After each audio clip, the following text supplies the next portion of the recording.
Welcome back. We are live, and I've got some updates to bring you today on this, a very special day indeed. It's the day of the beaver moon. If that doesn't get you excited, well, I don't know what will.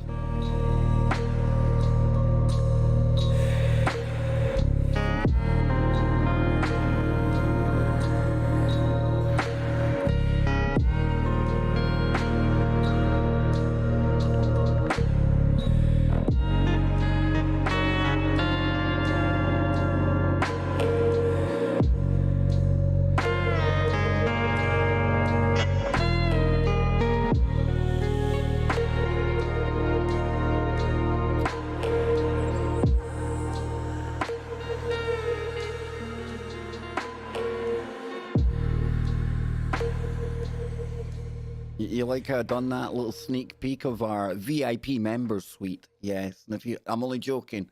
How are you all doing, ladies and gents? I'm glad you could make it back for another pre-show live stream. It's going to be short. It's going to be sweet. It's going to be very concise and to the point.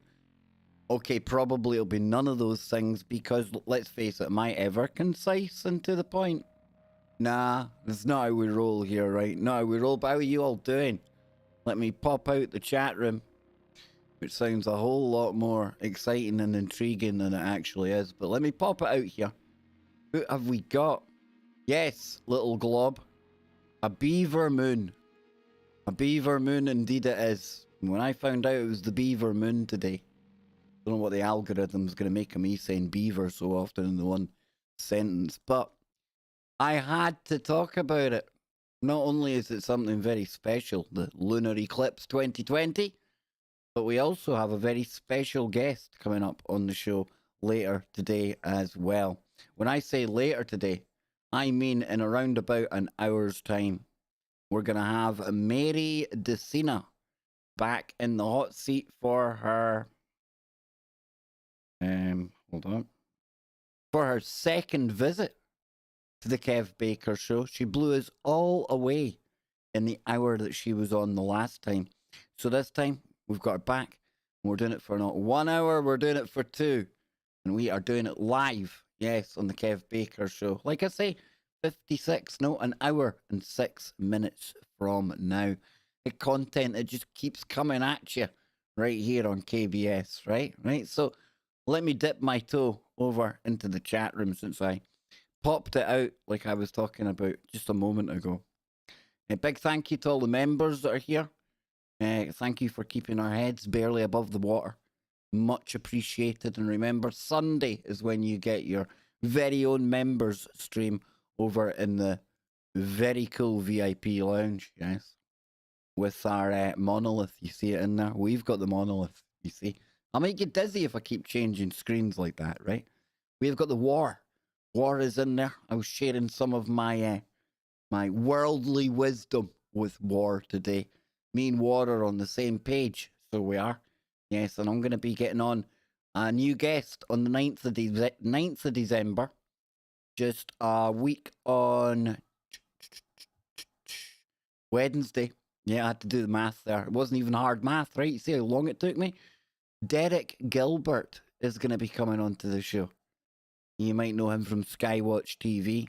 It is going to be woo of the deepest levels right here on the Kev Baker show. And that was thanks to the recommendation of War. You see, sometimes I do listen. Sometimes, not often, but sometimes I do. We've got Jules in there. We've got Tiffany. Lurking is Jules. We love lurkers in here.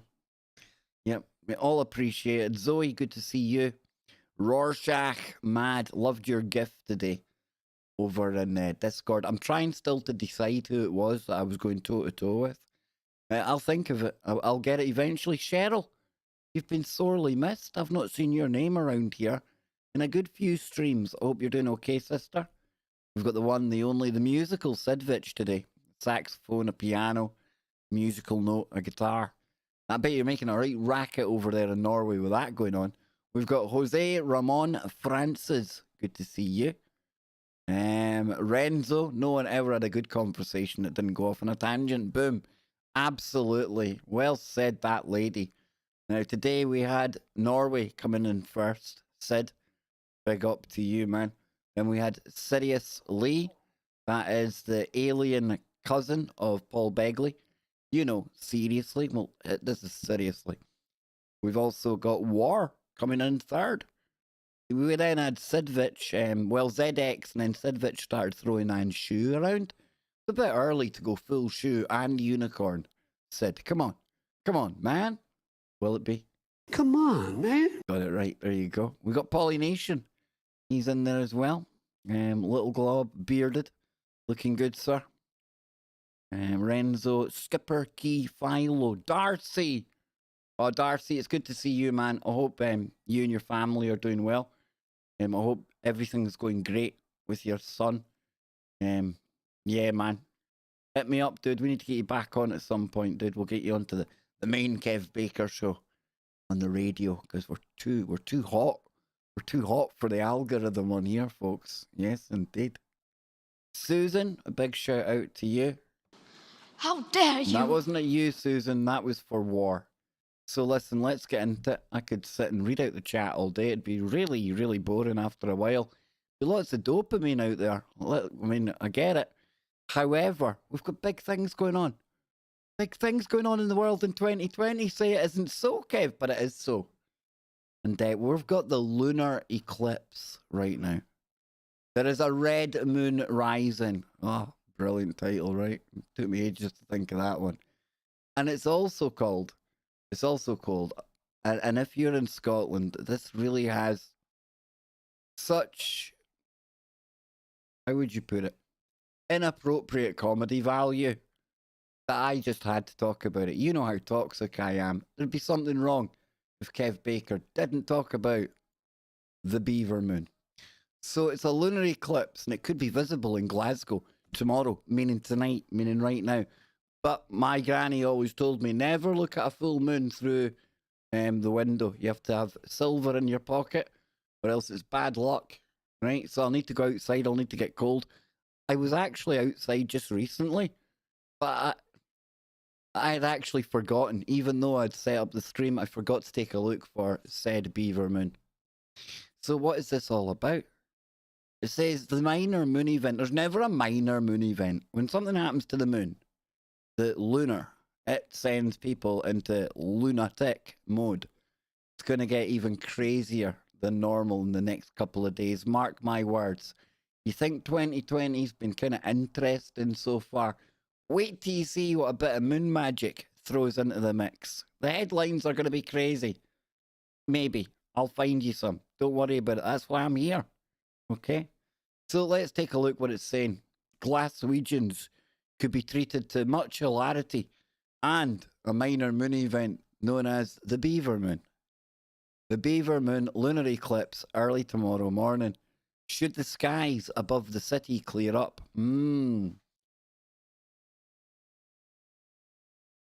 Not looking too hopeful, folks. Tomorrow morning, tomorrow morning we'll see Earth's fainter outer shadow move across November's Beaver Moon, producing a deep penumbral lunar eclipse, according to the time zone website. Time and date. Must have taken them ages to think of that name for that website, right? This means that about 82% of the moon's face will turn a shade darker during the maximum phase of the eclipse, which time and date say will occur in Glasgow at around 8:12 a.m. tomorrow morning. So when was this put out? This is yesterday, so I think I've actually missed it. 8:12 on the 30th was like this morning. Dang, dash it. So it says, since the moon will be nearer the horizon at this time, the website recommends that people in the city go to a high point or find an unobstructed area with free sight to the northwest for the best view. Moonset will then occur 5 minutes later when the combination of the very low moon and the total eclipse phase makes the moon so dim that it might disappear from view sometime before it sets. Just just a vanishing moon. Meanwhile, the beaver moon, which is named in reference, thank goodness we're going to get an explanation for this, because I had some wild things running through my mind. Meanwhile, the beaver moon, which is named in reference to the time when beavers build their winter dams, well, that makes sense then, right? In preparation for the cold season, should peak in brightness around 9:22 a.m. That was like 12 hours ago. Unfortunately, as it stands, the weather forecast for tomorrow, which is today, because this article was yesterday, now that's confusing, predicts overcast skies throughout much of the day. So we are keeping our fingers probably crossed. They're not just keeping their fingers. Nobody lost a finger making this story, I hope. So we're keeping our fingers that we might get lucky with some clear skies. I read it the way it's written. If it sounds silly, for once, don't blame me. Okay? So if we come over here, this explains it a little bit better, okay? This comes from space.com. A lunar eclipse can occur only at full moon. A total lunar eclipse can happen only when the sun, earth, and moon are perfectly lined up. Anything less than perfection creates a partial lunar eclipse or no eclipse at all. Some understanding of the simple celestial mechanics explains how lunar eclipses work. Mechanics, that might rule me out. So because the moon's orbit around the Earth lies in a slightly different plane than Earth's orbit around the sun, perfect alignment for an eclipse doesn't occur at every full moon. A total lunar eclipse develops over time, typically a couple of hours for the whole event. And here's how it works. Earth casts two shadows that fall on the moon during a lunar eclipse. The umbra is a full, dark shadow. Now, the penumbra is the partial outer shadow that the moon passes through these shadows in stages. And the initial and final stages, when the moon is in the penumbral or penumbral shadow, are not so noticeable.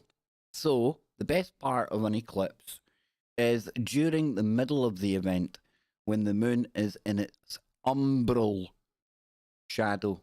So yes, now, we're going to find out what all this actually means later on tonight with Mary. And Mary is somebody who has had a long career in astrology. She's worked for many, many media outlets, TV and radio, and she appears frequently. I think it's twice a month over on Joe Roop's show on Fringe FM. If you haven't heard of Fringe FM, that's where Ryan Gable hangs out. So it's always worth checking out what's over on the Fringe, okay? But Mary, like I say, she's going to be with us tonight. There she is there. And if we come over here, here's her website. Now, I started reading this out the other day. I'll give it a little read. And then we'll move on to our next story of the day. And in between this story and the next story, I'll get your thoughts on the full moon. And yes, Black Tree, good point. And a big thank you to Rick, my fellow Scotsman, for pointing this out. I'm a bad Scotsman. I'm a naughty Scotsman. I bet you all guessed that. St. Andrew's Day today. I know, right? Patron saint of Scotland, and I bloody well forgot. So, listen, if you're having a good St. Andrew's Day, good on you. If you're not, why not? If you didn't know, you're in my club. But thanks to the people here, and this is why we form these connections, these bonds. You see, we're not just a woo channel here. We keep each other right, you see? Without you people, I would never have known it was one of our national holidays or national celebration days over here in bonny Scotland. Yes, indeed. So then, back to Mary's site. That's not it. This is it here. So, marydecina.com. Welcome, it says. Hang on now. Welcome to your bright and shining new year. An envelope of grace now opens. And here is some advice for you to ponder as this sacred season of opportunity opens up. Random acts of kindness, PayPal link in the description. I'm only joking. And the art of giving are more potent tools indeed. Now, these skill sets generate from the holy, majestic region of one's heart center. The wisdom of genuine love, the heart, is the most important command center as we walk along life's pathways. Considering the giving concept, why not a gift of enlightenment? I offer personal soul wisdom consultations that involve clairvoyance. Over 35 years of visionary counsel coupled with a metaphysical therapies, all of which become available for the client as I scan, tune into one's very specific vibrational frequencies. Now you can start to tell why the language here, you know Mary is going to be a very special guest, right? She talks our kind of language, frequencies, vibration, the heart vibe, all of which I will had that bit. You might compare the treasure of such guidance alongside your global positioning systems apparatus instilled in all your vehicles that ease you along with navigational prowess. That sense of security in knowing you won't lose your way. I am akin to such available celestial or even psychic mapping and directional guidance. Enlightenment sessions are available in a myriad of ways. First, they are cost effective in how they assist in your lifestyle choices that prevent you from ploughing headfirst into impatient, confused decisions resulting from impulse reactions. And secondly, the liberation available from the realization and recognition of your true blocks of fears, habitual control dramas, destructive anger. I've got a lot of destructive anger in me, and spiritually debilitating modes of behaviors, just to name a few. When released or cleansed at one's core levels, allows freedom factors to blossom as healthier options once these wisdom teachings have been brought to your attention for clarification for your consideration. And that's talking about 2019 being a powerful year. Tonight we're going to find out all about 2020, 2021.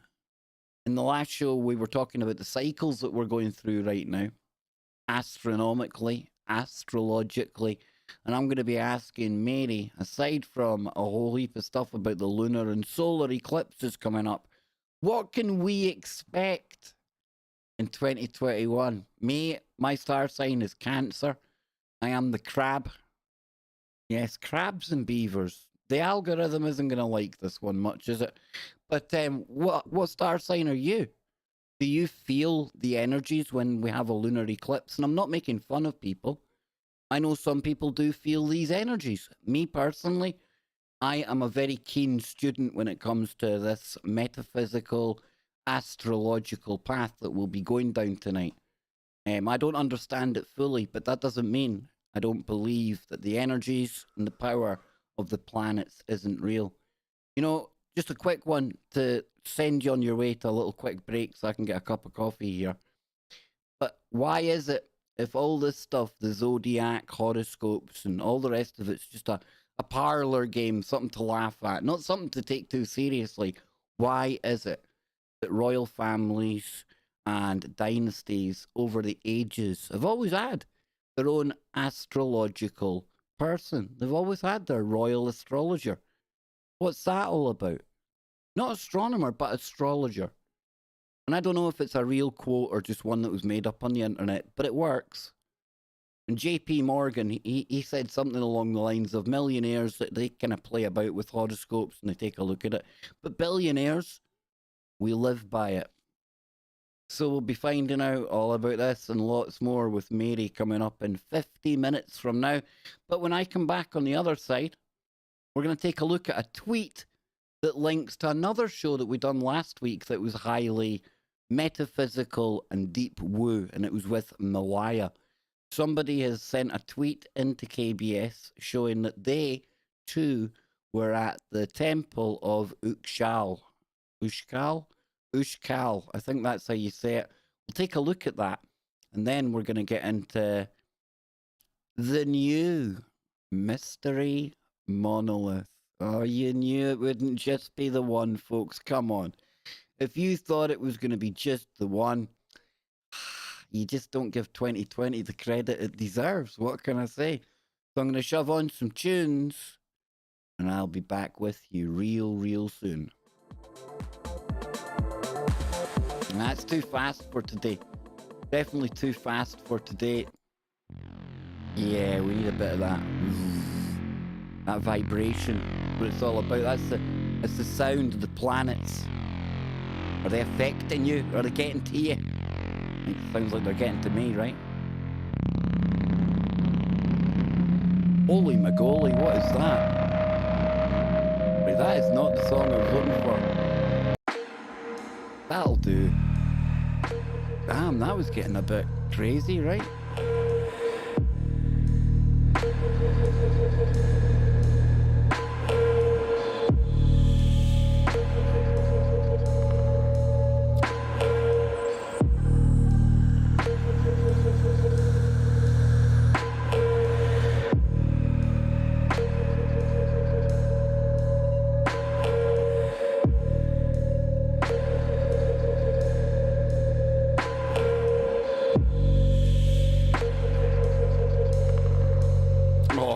Orange Head, what time do you call this?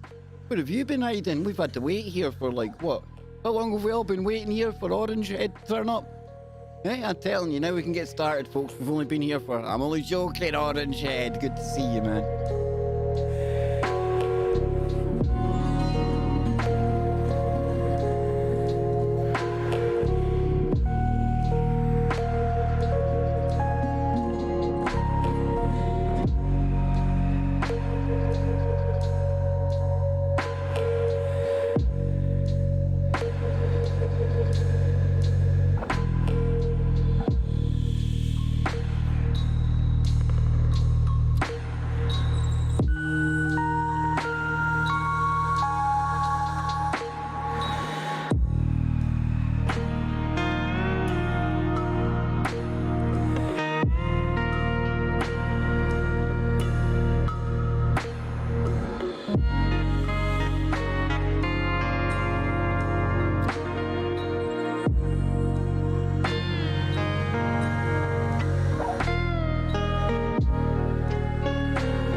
Some good music. That's like some celestial sounds for our deep woo, our lunar eclipse that is probably already happened by now. But hey, we're the #1 abnormal, paranormal, better late than never show in the universe, and many other worlds besides. What can I say? So yes, we're talking about the lunar or the moon lunar eclipse at 8 degrees of Gemini.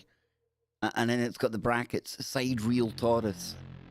Yep, I have no idea what any of that means, but tonight I will find out from Mary Decina, and you'll all find out as well in 45 minutes from now. So, without wasting any more time, what if I was to tell you that, well, I'm going to first tell you something you already know.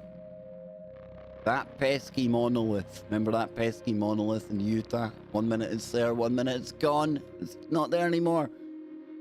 What if I was to tell you there's another one popped up now over in Romania? Yes, indeed. Big shout out to Travis. Big shout out to Felicia. Big shout out to, I think Jimmy mentioned the other ones that were turning up as well. So let's take a look at that and let's get rid of that god-awful, whatever that music is in the background. I have no idea. You know, my brain is that broken. I can't remember the cool music that we've been using the past couple of days. That's the problem. But if we pull this up here. Oh boy, oh boy, oh boy. A mysterious monolith. Now, I'm going to say that it's vaguely similar to the one found in Utah, appears on a Romanian hillside. Say it isn't so, but it is so. It is so. And we've got not one, we've got Well, we did have multiple reports of this, but I think I've got rid of the other one. It's one of these days, I take it then. Yep. Okie dokie. So we'll take a look at this one, all right? And this comes from the Lad Bible. Now we can see here, right away, there is differences, all right? Pull that off. Hook that up. Boom that in here. There we go. Now, for a start, we can see that the surface of it is far, far, far different. We also appear to have some kind of angle. It's not straight at the top, but it's cut off. It's kind of sloping. There's a decline incline there. That's going to look like a triangle on the top. This metal is definitely a different effect, okay? Now, I would imagine, I'm going to be really, really daring here. I would imagine in the days and the weeks, probably next couple of weeks or so, we're going to hear about a lot of these things. Some of them mysteriously popping up. Some of them that I'm sure if we go and track it down, it may have already been there for some time.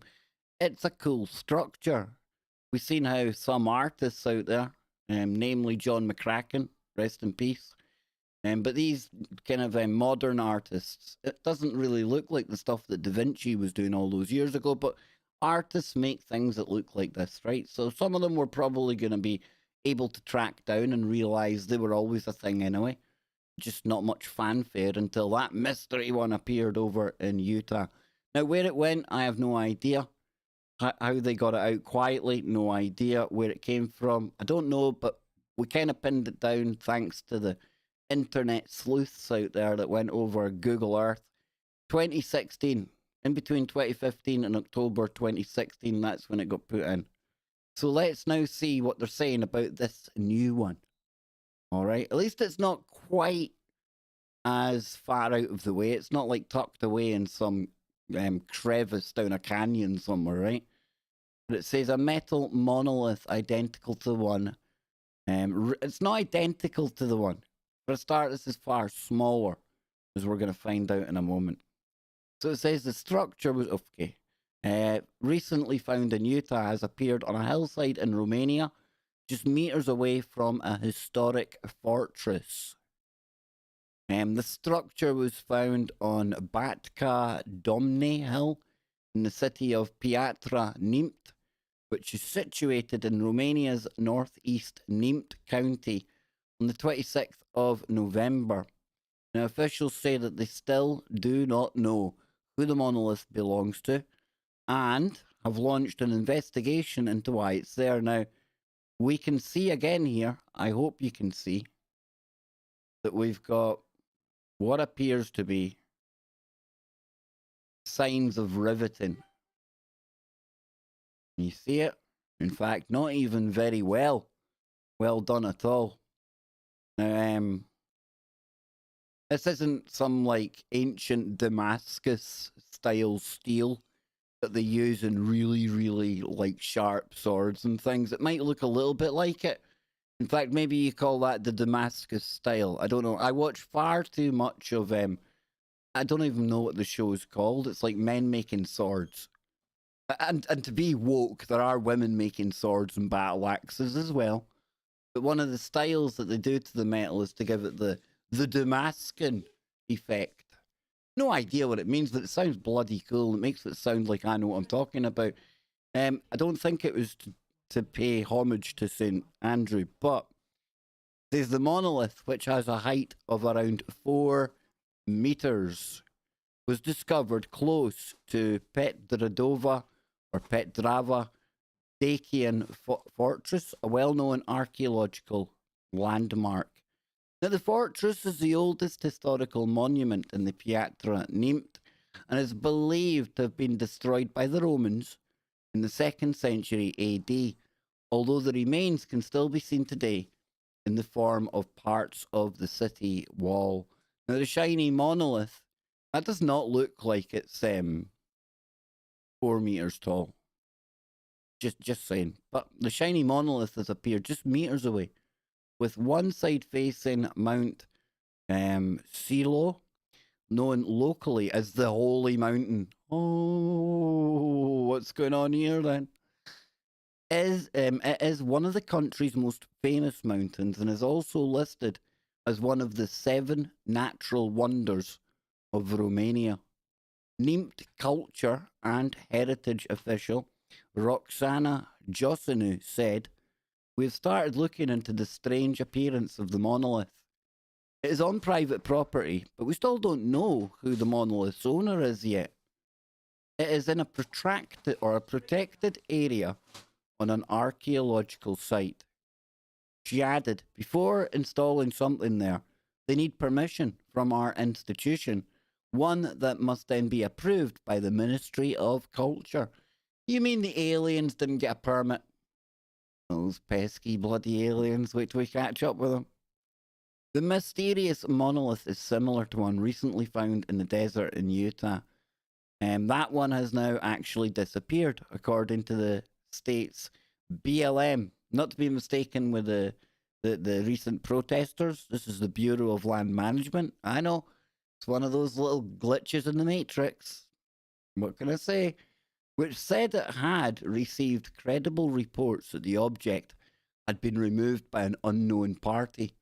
You see, that vagueness, that ambiguity, that leaves it open for unscrupulous characters like me to come along and make umpteen theories about, but we enjoy it, right?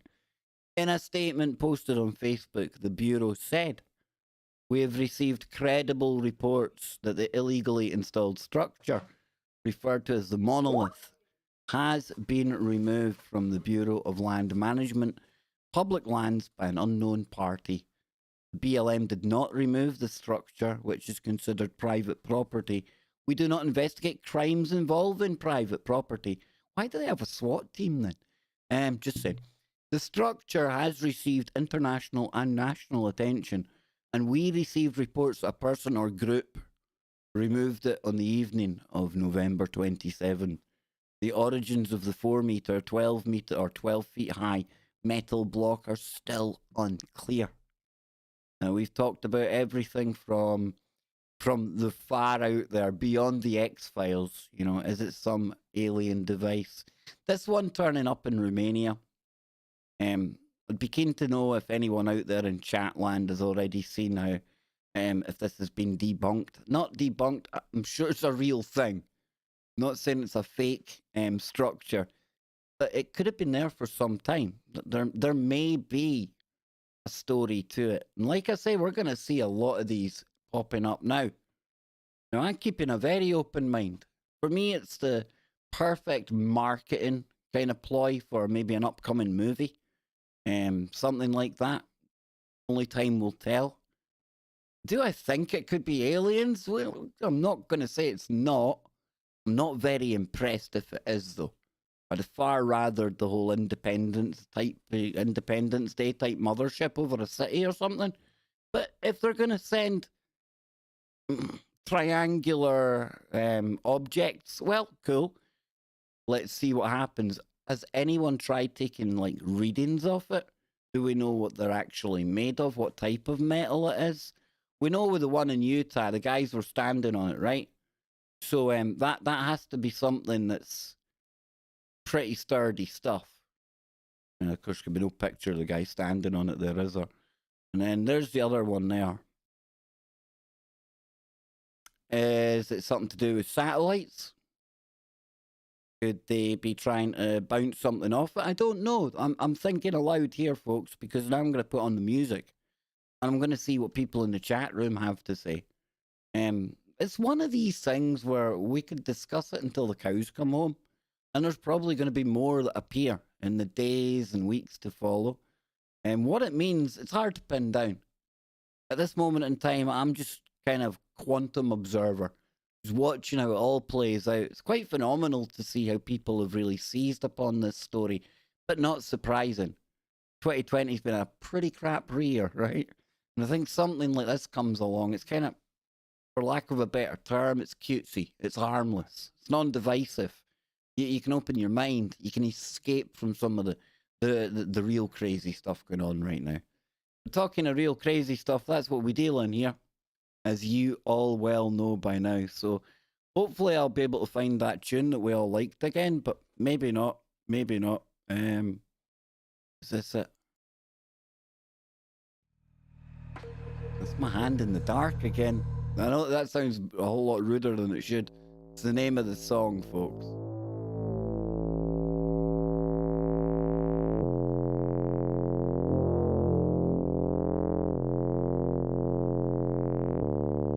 That sounds like a digital didgeridoo going right through you, right? Pump that up.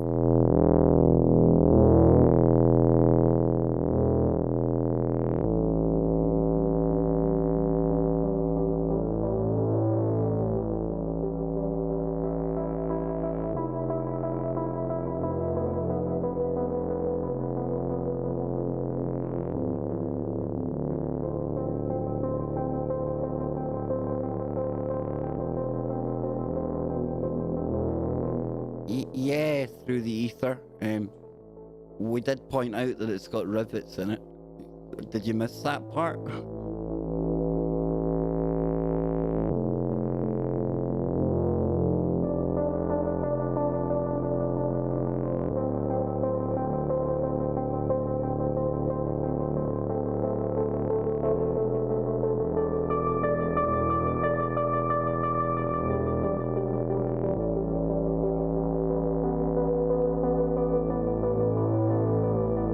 That's right, Rick. They made it from girders. Right here in Scotland, didn't they? They made it from girders, man. Thank you, Ether. I honestly thought I'd forgot to mention the obvious rivets in this one. You can see the rivets in the other one. But like I said to the guys last night, Travis and Bill, you know, just because there's rivets and screws in it, doesn't mean that it's not alien. Well, think of our probes that we send out. You know, that's going to have, like, there's definitely screws and bits holding that together. I mean, it's pretty crude technology, right? Because we're just at the start of this kind of thing. But maybe they are too. Maybe it flew in from Alpha Centauri. Maybe they were sending a Toblerone to the Dogon. I honestly don't know. But it's good woo, right? It's going to be a work of art. It's going to be some viral prank. We know that. But before they kill it and give us the excuse, give us the real reason, we may play with the monolith.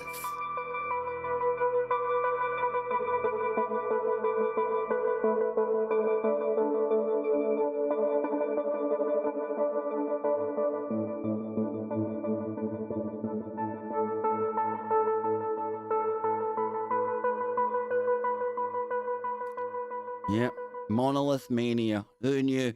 Who knew? Who had Monolith been discovered on their 2020 bingo card? Now, be honest. Be honest. If you had it there, then well done, winner. Hey, I had first contact. Maybe this is first contact, and I'm just sitting here laughing about it. I'm sitting here, you know, just having a laugh and a joke, and literally that's travelled light years to make it into a crack in the ground over in Utah and to make its way to Romania. Hey, listen, anything can happen on the Beaver Moon. That's all I'm saying. So before I leave you today and I go and get Mary and we get reset for the main show, which will all be about the Red Moon Rising, let's go back to Saqqara, because recent documentary that I keep going on about, not quite as profound as My Octopus Teacher. Oh, have you watched that yet? Is that octopus, not just the octopus? But anyway, before I go into a totally divergent conversation, a word? Pretty cool word. Saqqara, another Netflix special that was on recently. We had them at the Cat Necropolis. This is the place with the really wonky looking stepped pyramid. You know that one where they tried to mimic the main pyramid on Giza? You know the one they found? No, they don't even know who built it. Well, that's what I think anyway. But roundabout there's been excavated by an Egyptian archaeological team. They're finding so much that it's unbelievable. We've got the Cat Necropolis. They found their first evidence of a mummified tiger. Was that a tiger or was it a lion? I think it might have been a lion cub. But so much stuff there, and they found the temple or the burial chamber of Wati. Now, I urge you all to check out that documentary, but this is more news that's coming from that location. Now, I haven't read into this. This might be the Smithsonian, another archaeological dig, but we'll soon find out. 160 coffins, or as Jimmy would say, sarcophagi, and cursed tombs. What is it with Egypt and curses, man? It's like Oak Island, so it is. Maybe those metal things, maybe if we draw a line from each metal thing, there's going to be a third one turns up. And if we triangulate, I bet you it lands on Oak Island, right? The money pit. I put money on it, I'm telling you. Okay, I'm not putting money on it, but it'd be good woo. Yeah, good book, right? The number of Egyptian coffins unearthed in Saqqara keeps rising. The first article I wrote about, this is weird, we've time travelled. Big shout out to all of Australia. You're in December, which is weirdly your summer months right now. That will always confuse a guy from the Northern Hemisphere. But I assume that this website is based in Australia, over that side, that neck of the world anyway. Hence the date in the future, right? And we need to really cut out that bit there. That's like really, okay. Where was I? So the first article I wrote, not me, but Jocelyn LeBlanc, on the discovery was back in September when I reported that at least 13 coffins, dating back about 2,500 years, had been discovered. What was so fascinating about these coffins was that they remained completely sealed and untouched since their burials. Then in October, I provided an update that more than 80 coffins had been unearthed, in addition to 28 statuettes, several Ushabti figurines, and numerous amulets. Other breaking news was that on October the 3rd, archaeologists opened one of the coffins that revealed a mummy that was wrapped in an ornate burial linen with colourful designs and inscriptions. And now there is more news as the number of coffins found has jumped to 160. And that's not all, as some of the tombs have curses written on the walls. In an email to Business Insider, Salima Ikram, who is an Egyptologist at the American University of Cairo, explained that the curses were to scare off possible trespassers and grave robbers. They generally state that if the tomb is entered by an impure person, probably in body and or intention, then may the council of the gods punish the trespasser and wring his or her neck like that of a goose. The Egyptians and the way they view life, death, the underworld, how our hearts are weighed. You've got Anubis down there. You've got the kind of, it's like a jury trial you go through. And they all decide if you're pure or not. It's absolutely fascinating. And this isn't the only ancient place that we've been talking about recently. And I almost forgot, but the other day we had Malaya on the show. She was talking about the temple of Uxtal, I think, over in Mexico, the Mayan temple. And it just so happens, somebody that heard the show, they've also been there. This is at Danny Warbucks, great name. Listening to a replay of your show this morning, I too have climbed the pyramid at Uxmal, and owl carvings like these at the top are magical with a K. We like magic with a K, not. Oh, there she is. You almost seen Anne's Christmas jumper there. It's a sight to behold, ladies and gents. A magical place indeed. So there we go. Malaya, you inspired that. Yep, our audience out there, our listeners, they too have been to these magical places. So if I come back here just a little bit more on this, I'm not going to really get into all of it. I want to get your thoughts before I go and get Mary. But one example was in the tomb of the vizier Akmahor, who was a pharaoh's official for more than 4,000 years during... I thought I said for more than 4,000 years, but it was more than 4,000 years ago. I was going to say he lived like more than 4,000 years. Whoa. But this was Egypt's 6th dynasty.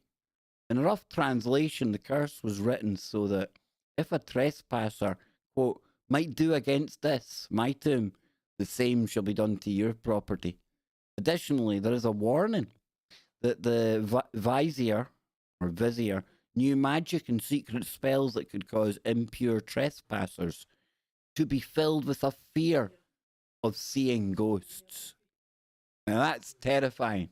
Absolutely terrifying. And then you add it to what we were talking about with Bill Bean and Travis and Chris and Anita last night, and how they ended up with a very bad case of paranormal activity, all because they cleaned out a friend's house. And some of the objects that they had collected over the years, all the way back to being a bad guy in World War II, no surprise they came with some bad juju attached. Yep. Not the kind of thing you could fix with a rabbit foot and smudging some sage. No. No, we had to get Bill Bean into the house. He had to sort that one out.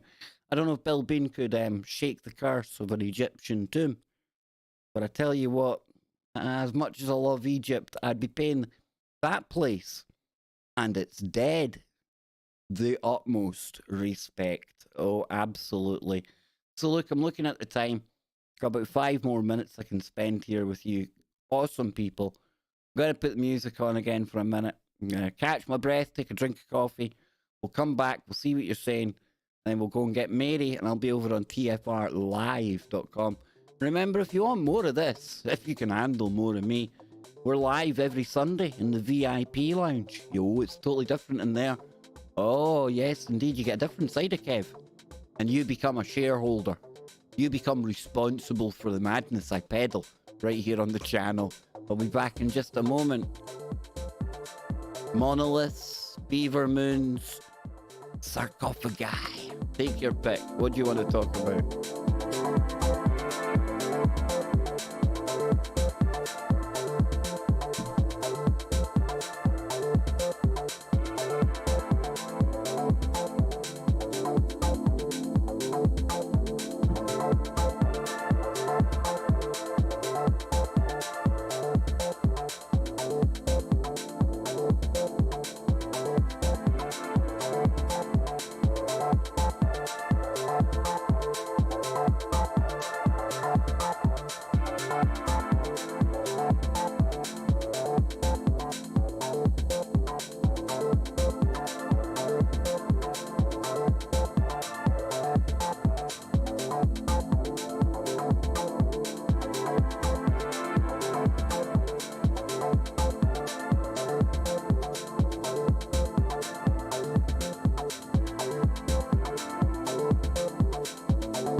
Don't worry about it, War. Don't worry about it, dude. I've got the Alzheimer's coming as well, man. Yeah. I tell you, it comes with age. I forget the most simple of things these days. Really, really bad.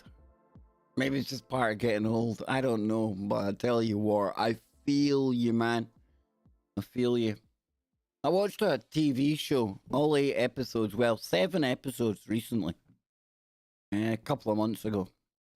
And all the way through it, I'm thinking, this is a really good show. How come I've never seen this before? And Anne comes in. Oh, are you watching that again? What do you mean I'm watching it again? What are you talking about? Thinking, nah, she's trying to wind me up. She's thinking I'm going mad, or she's wanting me to think I'm going mad. And then I'm watching the final episode, the finale, and it dawns on me, oh, bloody hell. Yeah, I'd watched it before. Now, 2 ways of looking at that. Pretty grim in one hand, the memory's going, but think of all the things we can enjoy again like it's the first time. You see? You got to take the good with the bad. There's always the positive and the negative. I'm telling you. There's an upside and a downside to everything, folks. You just got to turn that frown upside down, keep it positive, and there's always a positive to take. Yeah. Karen says, do you think we'll get 33 monoliths by the end of the year? Oh, that would be fantastic. Even 3.3. At 0.3, somebody's broken it and left a third in the ground, obviously. And then maybe we could say it's like some Masonic lore. They're just laying the cornerstone of new myths and legends that'll the new brethren that will be swarming their ranks soon, that they can all run with into the future.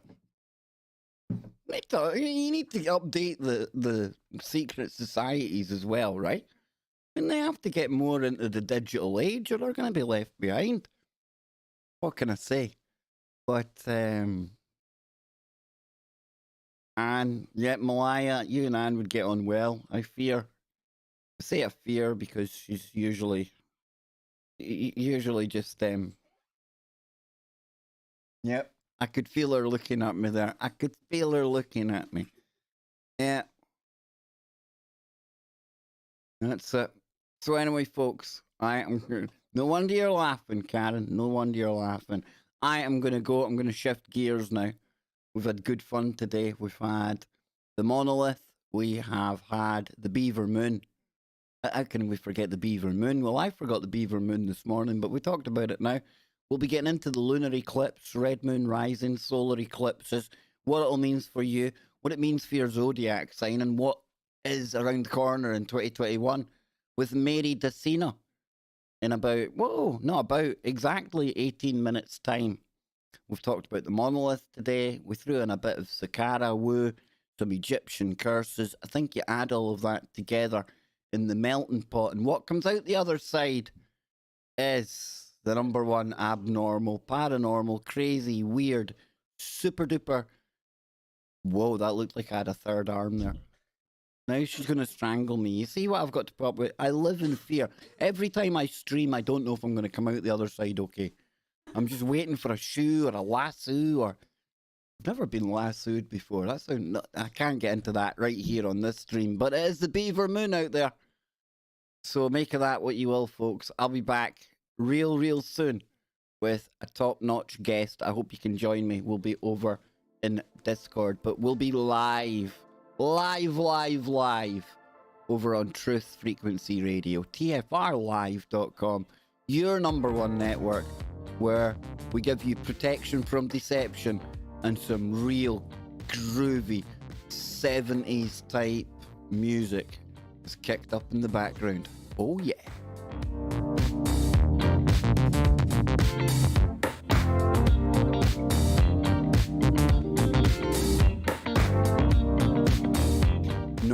No, see, Mick. We love you. Yep, me and Dave. Dave and me. You see, my mind to your mind, Dave's mind to our mind. It's all bloody brilliant here. Now, I like these groovy tunes to take us out. Are we liking these groovy tunes? There's something about this tune, right? Yeah. I'm expecting Barry White to just slither into the microphone. Oh.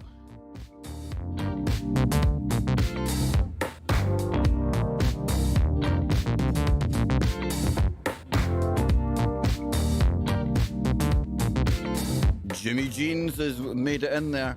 Better late than never, Jimbo. Remember, check out the Jimbo's channel. Next up, we've got Barry White.